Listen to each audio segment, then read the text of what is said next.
Today we will start the fourth day of the World Lumen Congress 2021. Another special day which is dedicated to many plenary oral posters sessions, but also to lectures and master classes. Another day that help us be in touch with science, philosophy, and culture, after all. Thank you for also for the role of moderator, which I'm having today. Actually, it was a day dedicated to both philosophy and medical humanities. And you will see during this day that the sessions that will develop during this day will bring subjects of great interest, of actuality, and will incite you to listen more of what nowadays practices bring into discussions. It is a great honor for me indeed to bring you into your attention one of our let's say dear collaborators of ours, and as Professor Sandu introduced us, Mr. Panos ELIOPOULOS, lecturer PhD within University of Ioannina, Greece, is with us. He will give a speech about the critique of Philip Sidney and Percy Bysshe Shelley on Plato's views about poetry, and another plenary speech which will be held today in this plenary session. The 9th plenary session of the Congress will be about awareness of healthy food behavior through education. Speech title which will be held by Professor PhD Claudia Lavinia BURULEANU within Valahia University from Targoviste, Romania. I would like to invite Professor Lecturer PhD Panos ELIOPOULOS to give his speech about the critique of Philip Sidney and Percy Bysshe Shelley on Plato's views about poetry. And thank you for again for being here today with us. Professor? Dear Dr. FRUNZA, dear Professor Sandu, I'm really delighted to be here with you today and with Lumen. It's a great honor. So good morning from me also, and from Greece, okay? In the ancient Greek philosophical tradition, poetry has always been a means of conveying moral messages, but also the main means by which important concepts were disseminated. In the dialogue Ion, Socrates distinguishes truth, which may be expressed even by the simple man, from wisdom, which is held by bards, actors, and poets. In the Apology, he admits that he himself once turned to the poets in order to be taught. In Plato's Protagoras, it is assumed that poetry can have an educational role because it contains many admonitions to young people, while in the Laws, what is stressed is the moral content of poetry, which aims to render young men virtuous and wise citizens. According to the dominant idea of the time, the poet is regarded as a creator, a craftsman who bases his production on specific knowledge. Socrates, in response to Ion, who espouses this view, ascribes poetic creation to divine inspiration in the poet's soul, who in turn transmits this inspiration to the performer, the person who recites the rhapsody. The final stage of the process is the transmission of inspiration from the rhapsodist to the public. Socrates insists that poetic talent is God-given, a gift from the muse, which leads the poet not to some kind of conscious creation, but to a production achieved when he is made ekphron, that is the Greek word, meaning detached from himself, when he becomes an instrument of what the possessing divine inspiration dictates. Therefore, it is concluded that not only does the poet not belong to any group of specialists, but he may not be able indeed to have a didactic role either. Plato's narrative depicts the apparent contrast between philosophy and poetry. This incompatibility is explicitly affirmed in the laws when the Athenian stranger appears to be having an imaginary dialogue with the poets, stating that the two sides are rivals with opposing arts, antitechni και antagoniste. The rivalry between the two is related to political knowledge as shown in the Republic. In this dialogue, Plato makes two references to argue that poetry, and more broadly art, should be exiled from the ideal state. Although one reference pertains to morality and the other to epistemology, they are inextricably linked.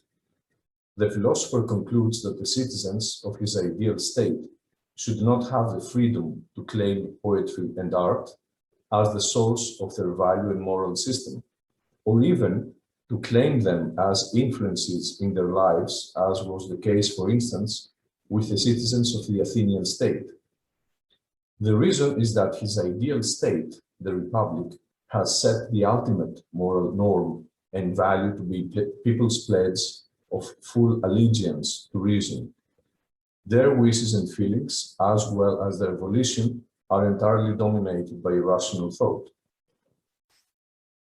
Plato banishes poets from his law-abiding ideal state in order to render education scientific rather than poetic or artistic. He does not consider poetry an appropriate educational tool for the worthy citizen who worships the gods and seeks the truth in the world of ideas. Indeed, in Book 2 of the Republic, he stresses the importance of the gods and posits that poets represent them with flaws and defects, misleading people and shaking their faith, especially in the youngest. One main problem of poetry is the absence of any epistemological criteria, its inability to prepare the true philosopher. Intrinsically linked with this appreciation of reason, with this underestimation of art, and with the reason-art rivalry, is the depreciation of desires, sensations, and emotions. In Book 3 of the Republic, poetry is presented as a subcategory of rhetoric. Moreover, Socrates warns that the guardians should not be exercised in mimetic types of speech because they become addicted to histrionics and self-indulgence. In an attempt to connect the functionality and utility of poetic texts with the ideal state directly, Socrates distinguishes between bad and good poetry. He notes that the first is dangerous, unlike the second, which is welcome, as it contains acts of remarkable people and laudatory narratives to the gods. Here he acknowledges the immense power of poetry and notes that it could offer aid in the establishment of an ideal society. In Book X of the Republic, poets are also recognized as holders of the capacity to fascinate. However, since truth is identified with the world of ideas, and since the craftsmen, e.g. the carpenters or anyone else, are the ones who build the models of these ideas, for example, tables or chairs, creating the observable universe that surrounds us, what is deduced is that the poets who come third in this sequence and who illustrate the observable universe through words, for example, the word table that depicts the particular object, they remain 3 steps away from the truth. Overall, Plato is fighting poets, whom he does not consider experts, but public figures who mislead, lie, and sometimes do not respect the gods. Thus, they distort reality or praise fury and encourage the formation of dangerous habits. Philip Sidney begins his literary criticism in the defense of poesy in 1595 from the etymological examination of the word poet. He notes that in the Greek language, a poet is one who creates and therefore does so ex novo. Indeed, he stresses that the poet either makes things better than nature or creates forms that did not exist in nature before. This simultaneously implies that the poet is not bound by the existent in nature, but moves according to his own creative spirit. Sidney maintains that the poet, due to his ingenuity, yields things of greater beauty than nature itself. It is the poet, according to the English thinker, who holds the idea, rendering the depicted beings with mastery equivalent to his imagination. According to Sidney, there are three kinds of mimetic poets. A, those who attribute the excellence of divine existence, such as David in the Psalms, Solomon in the Song of Songs, and earlier ones, such as Orpheus and Amphion. B, those dealing with philosophical issues, including ethical, Tyrtaeus and Cato, natural, Lucretius, astronomical, Manilius and Pontanus, or historical, Lucian ones. And C, those who teach and entertain simultaneously. The superiority of the poet over the philosopher, according to Sidney, lies in the fact that while the philosopher teaches virtue through abstract terms and deductions in this phrase comes within quotes, harmless academy of Plato, he calls the academy harmless, the poet incites readers to imitate the behavior of the men of times gone by. He refers to many specific examples in order to draw the conclusion that the poet brings knowledge, but more importantly, practical guidance in order to lead the reader towards goodness. If the purpose of teaching is the orientation toward goodness and virtue, what is more valuable, poetry or philosophy? For who would actually manage to learn if he lacked the desire to learn? Thus, poetry surpasses philosophy in terms of urging people to lead a virtuous life. In addition, the poet excels in another area, which renders him the monarch of sciences. That's Sidney's word. This is because poetry is not limited to vague definitions or interpretations, but rather it presents words which are both meaningful and harmonious, and which announce its purpose with certain musicality.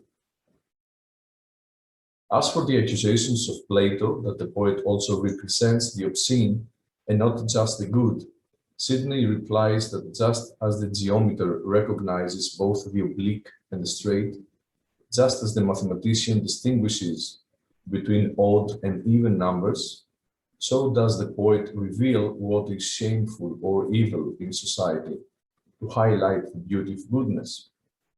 The proper use of poetry, therefore, does not detract from virtue, but rather highlights harmony through representations of evil. Sidney further resists the accusation against poets, the first being that there are more fruitful and useful ways to acquire knowledge than by reading poetry. The second claiming that poetry is the mother of falsehood. In answer to the first accusation, he makes reference to his previous claim that since poetry teaches us about the desirability of being good, it is the best possible form of knowledge, and reading poetry is the most beneficial way of spending our time. As for the second accusation, Sidney cautiously replies that the scientist will often mislead and yet will still insist that his findings are correct until they are disproved by more thorough recent research. The poet, on the other hand, never confirms anything, never cites sources to support his claims, so it is impossible to lie because he does not assert anything based on findings. All a poet does is invoke the muses for inspiration. In this way, he attempts to create what should be, not to confirm or deny what already is. Percy Bysshe, Shelley, in A Defense of Poetry, written in 1821, upholds that reason forces us to engage in critical and analytical thought processes in order to understand the phenomena and break them down into meaningful components. In contrast, imagination, the dominant characteristic of the poet, is the mind acting on our thoughts, which can then be painted in our own light to create other new thoughts. This means that the poet is able to distinguish the essential harmonies of the world that are hidden behind the discordant images that make up everyday lives. In this way, imagination differs from analysis and deals with the composition or the conceptual unity of phenomena, where reason only distinguishes differences. Thus, imagination is superior to reason. According to Shelley, I open a quote, reason is to imagination as the instrument to the agent, as the body to the spirit, as the shadow to the substance. End of quote. Responding specifically to Plato in attempting to rescue the art of poetry in an ideal society, the English poet argues for its beneficial moral influence on society. The state of mind accessed through poetry is able to counter any vulgar desires. Instead, virtue is directly linked to feelings that this form of art gives rise to. He clarifies in addition that the pleasure derived from poetry is superior because it is governed by eternal and universal truths. This is its real purpose, to act on a divine level, above and beyond our actual consciousness, and awaken the mind to make it more receptive to infinite forms of reflection. Thus, poetry manages to lift the veil from the hidden beauty of the world and make familiar objects be as if they were not familiar. Accordingly, the poet emerges as a communicant spirit, an exponent of an indestructible order, since a poem is the very image of life, expressed in its eternal truth. Professor? Yes? Please try to conclude. Thank you. Okay, I'm going straight to there. Thank you, Anna. Thank you. In conclusion, and to sum up, in Plato's philosophy, poetry is divided into good and bad, depending on whether it describes good or bad per se. Sidney, on the other hand, affirms the unity of poetry and takes the view that evil, as opposed to good, serves to highlight and illuminate the properties of the latter. Of special interest is the way in which Shelley overcomes the force of the law against poetry in Plato's Republic. The answer of the Romantic thinker is that he is aware of the poet as a legislator, in the sense that he uses elements of reflection which have historically taken priority to enable new possibilities of the idea. Moreover, Shelley points out that poetry does not constitute an accumulation of events or a means of calculation. Its goodness and inherent harmony enables us to lead a truly human existence, a life in which one can rise above common culture and assimilate knowledge in the realm of one's individuality.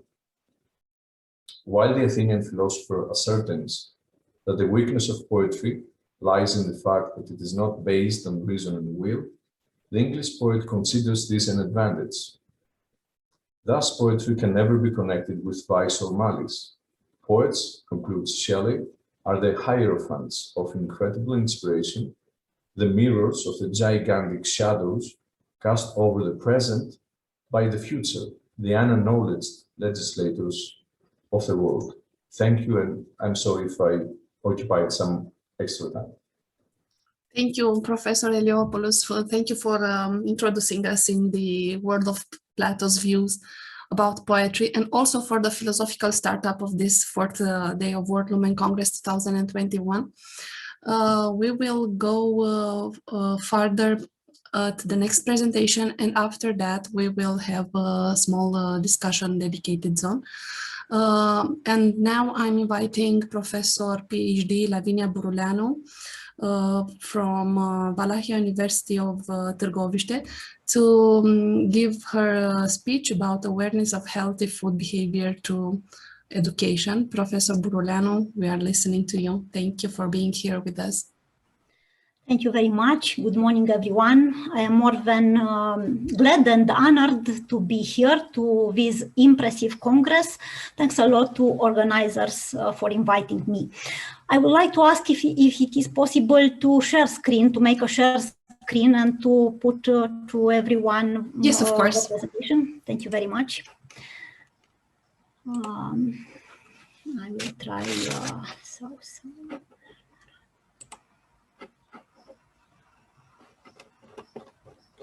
It is okay. Can you see my presentation now?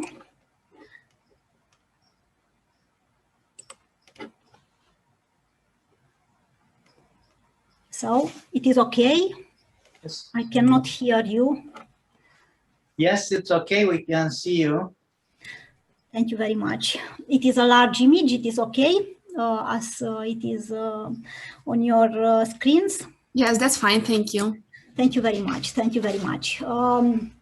So I would like to discuss a little bit about the awareness of healthy food behavior through education, because I think based on the previous presentation that food means poetry. I like very much this topic, and I am not a specialist in education, but I'm working with my colleagues, and I would like to thanks a lot to Laura Monica Gorghiu and Gabriel Gorghiu, because I'm working on an Erasmus Plus project referring to nutrition and food safety issues.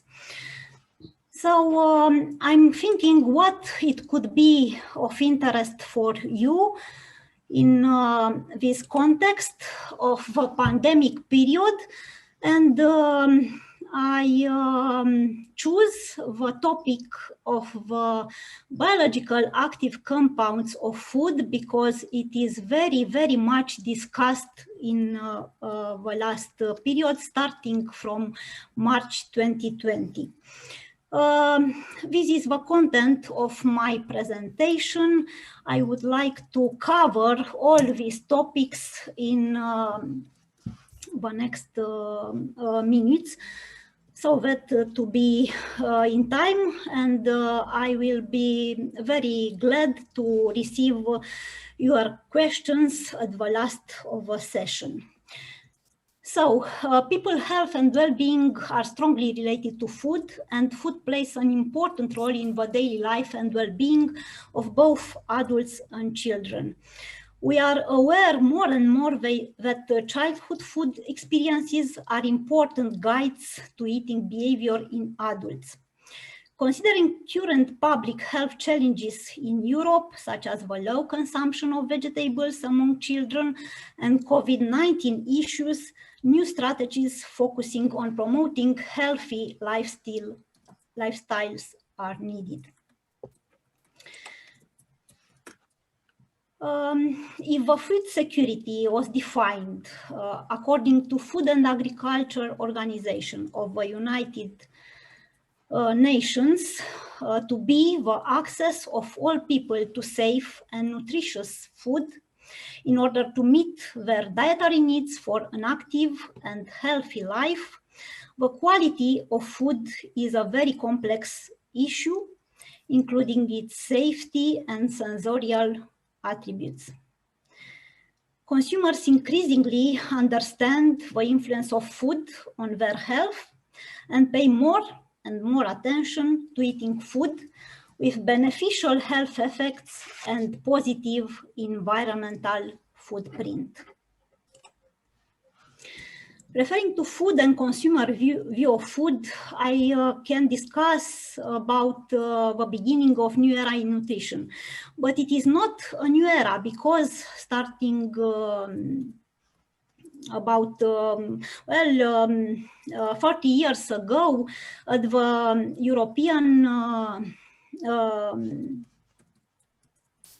in the European Union, a lot of projects were funded, projects referring to the connections between health-promoting compounds existing in food and a certain disease. So nowadays it is very, very known on a scientific basis, the knowledge about health claims.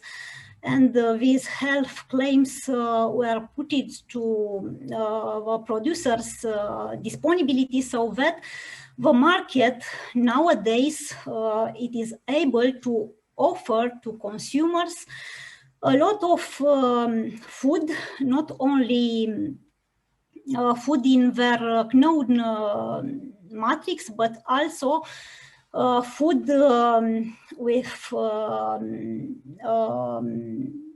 food enriched with antioxidants, vitamins, minerals, and a lot of biological active compounds that will be discussed later. So a good question is, what are consumers aware of a link between food and health?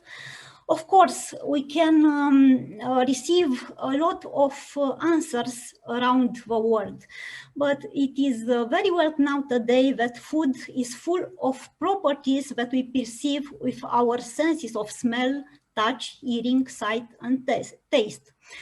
We live in individual sensory worlds, and our food experiences related to food are needed, especially among children. The factors influencing an individual's food choice are numerous and include, among others, habits, practical skills, cultural or environmental factors, as well as motives like taste, convenience, and price. And if I will ask you how you choose your food, I am sure that you will answer that a first characteristic of food is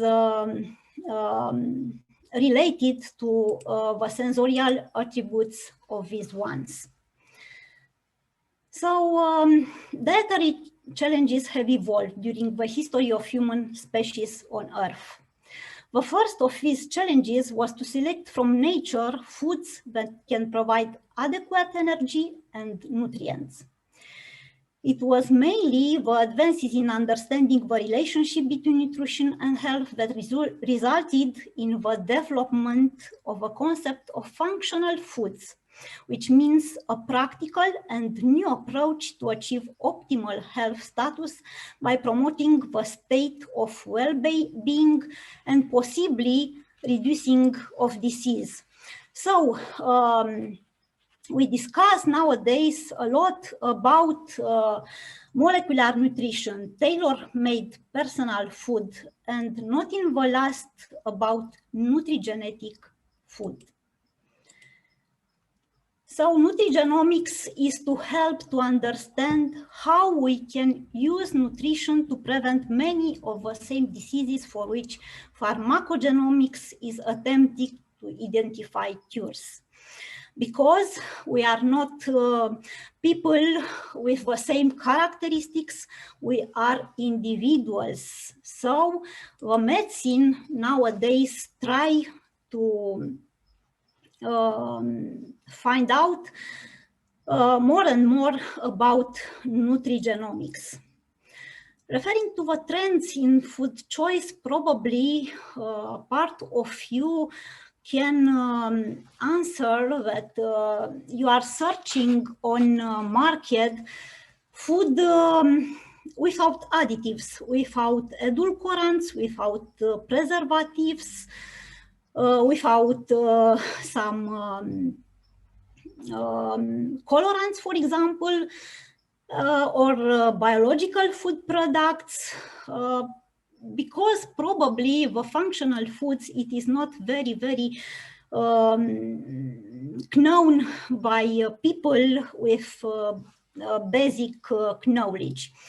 But the minimal processed foods are consumed, for example, in the frame of the Mediterranean diet, because here we can find out vegetables and fruits in their natural presence.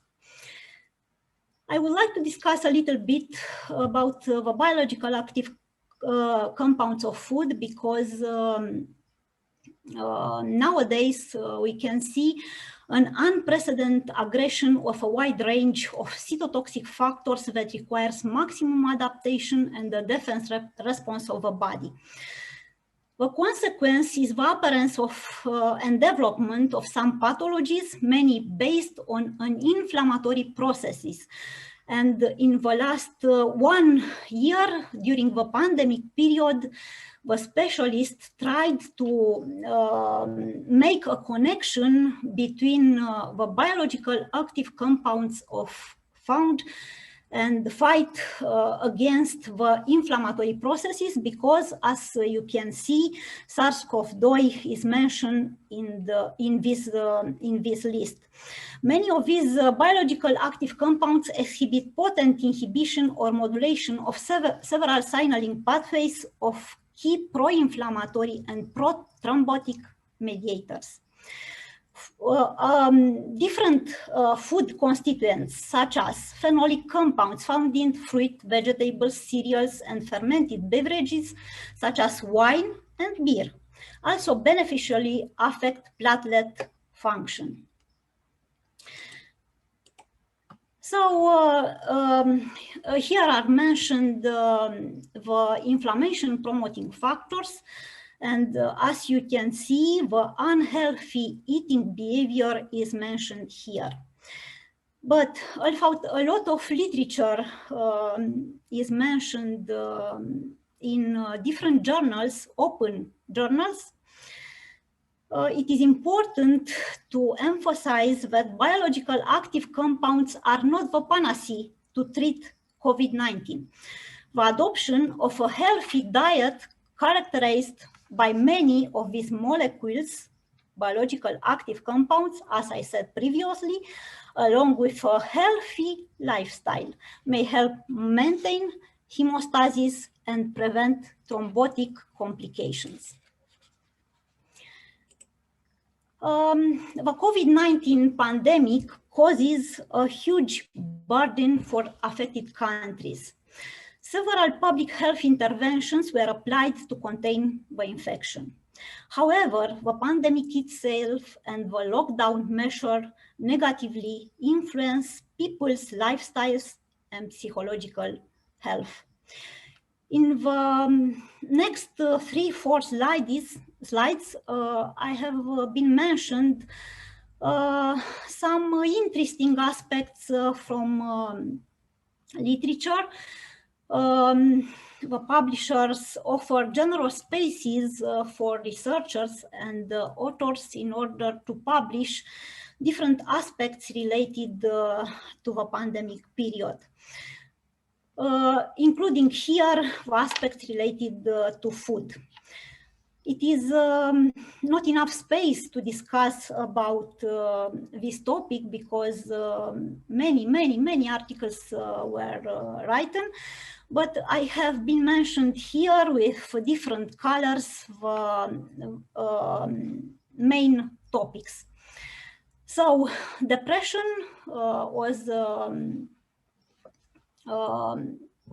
huge concern both for children and adults, and it seems that the promotion of a healthy diet and lifestyle among the general population can significantly impact the outcomes of COVID-19 patients. Here, the Mediterranean diet was again and again underlined. The Mediterranean diet was in opposition, of course, with Western diet because the last one, it is characterized by snacking, replacing meals with snacks. So it means the consumption of sugars and high amount of fats without nutritional value. But childhood obesity represents a huge problem, not only for adults, so it is a hard problem. Associated, as it can be seen here, with increase of feeling hungry and of nibbling, and of course, in the context of diminishing the physical activity and sport. Professor BURULEANU, you have 2 minutes left. Thank you. Thank you very much. Here I have been mentioned food-derived bioactive compounds and COVID-19. So a lot of images I think that could be useful for your knowledge, because these foods are good sources of polyphenols, carotenoids, peptids, polyunsaturated fatty acids, offering a good omega for index. Conjugated linoleic acid can be found only in the products, food products obtained from ruminants. The consumption of vitamin C, D, E from different sources, the last one from linen oil, for example. Our good foods are mentioned here as sources of phytosterols, phytoestrogens. For probiotics, the lactic acid fermented products are very, very good and known for ancient times. So the importance of food and nutrition education is underlined, because health benefits are invisible, and consumers are sick and tired of complex, confusing, and contradictory information about what is healthy and what is not. So food and nutrition education consists of a variety of educational strategies that can be implemented at different levels. And here is mentioned, for example, the Finland experience with Sapere method, in the frame of children learn things about food using the senses of smell, taste, touch, vision, hearing. Concluding, so food-related experiences in childhood are important guides to adult eating behavior, and food preferences are typically both learned and genetically directed. Food education is a multidisciplinary approach that includes food and sensory science, consumer science, nutrition, behavioral psychology, pedagogics, and childhood education. It relies on experts in different fields of sciences. Science education about food is not enough to change behavior. The focus on the future to integrate biological behavior with more personalized information and advice for a healthy society. Thanks a lot for your kind attention. Thank you for having with us. Thank you for your quite useful information. You actually brought us into a very large state of awareness related to healthy food behavior to education. We must accept that was a very eccentric plenary session, and related to the presentation made today, I kindly invite you to give your feedback, give your ideas, questions, commentaries to each of the presenters, and feel free to express your feedback, please. Just a few comments on this special plenary session. It's somehow in the way of ancient Greeks did things. They mix together poetry, philosophy, and health, because what should life be, even if it's not pleasure and pain together, but in a rational way and in poetry way treated. So we learn about what poetry is and what we think about the spiritual emotion with the help of reason, and then we learn how to use the reason in understand what food pleasure should be and what is wisdom in practical life. So it's about wisdom, but in a very eccentric way, as Anna says. But anyway, this session was about some kind of wisdom, starting from the Plato's, from the very top of the mountain of wisdom in Greek philosophy, and then still in the Greek way, we did about what is healthy, and not in Greek topics, but health is very important in today's society, as well as health for physical body, food, and health for spiritual body and for noetic body, if we can say this, for spirit, for soul. And this poetry and philosophy is a kind of nutrient for our spiritual existence. So it's a kind of connection that we never intend, but it happens. It's just a remark. What if we describe this plenary session by the line mens sana in corpore sano, and consider that this is the major connection between these two plenary sessions speeches? Yes. I invite Professor Eliopoulos to give his ending speech for this session, and thank you for having you. Well, I want to thank Professor Sandu for his wonderful remark. I would say, as a modern, not ancient Greek, that good food and good poetry share many common elements, Antonio. So they are about pleasure, but pleasure also sometimes is a step that guides you to therapy of the soul, that guides you to eudaimonia, which is a different concept than happiness. And let's not forget, after all, the Epicureans, who say that idonie, pleasure, is the end of the human life. So indeed, I would not combat against this idea, but I would side with it. And I particularly want to thank Professor BURULEANU, because she made me think about how the situation is now in Greece. In case you're interested, Professor, now in Greece we have more cooking shows on TV than ever before. And many times they're not just about giving recipes, but they're also talking about nutrition and about what good nutrition should be about. The fact is, however, that even though ethnic borders are supposed to have been brought down, again, references are made only to cuisines from specific places of the world. For example, we know very little about Romanian cuisine, but as I was able to find out about that when I was in Bucharest and when I met Professor Sandu and Professor FRUNZA.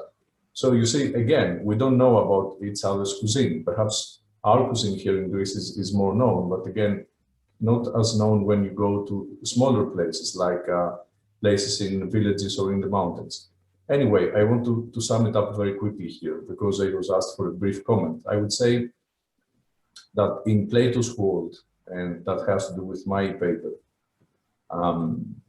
knowledge is what is more important. So you even have to decide as a human being to put aside your connection to pleasures, because pleasures take time from you. And you only have one human life to achieve what is good. And you see, sometimes we think of the ancient good as something which is like the Christian good, but it's nothing like that. So when you become an agathos, when you come to eudaimonia, it's not just that you rest your soul and you're tranquil, but the biggest benefit is that you truly become yourself. You authenticate your life once more. So now you're a rational being, you live the life that you deserved to have lived all along. And it was your passions which didn't allow you to do so. So you see, in this route, poetry can be a real hostile component. And that's a very interesting question. Anyway, I leave it here. Thank you again. Thank you again for your final speech. I would like to invite in 1 minute for Professor Buruleanu to say a few words, and then we will end this session. Thank you. Thank you very much. It is hard to say something after Professor Eliopoulos. And during his discourse, I remembered that we have together with Laura Gordiu, Gabriel Gordiu, good friends in Greece, because we have been worked, as I said at the beginning of my presentation, in the frame of an Erasmus Plus project. And I remember that with these friends from Greece, we are and the Greeks are very delighted by the Romanian cuisine, especially by the miți, said Maria from Greece, to this kind of food, Romanian product specific to our people. Thanks a lot. I am very, very honored to be with you today. Thank you again for your participation, for your presentations. Thank you for your time and effort, and let's go further to the next plenary session. See you soon. Have a great day. Thank you very much. Good day.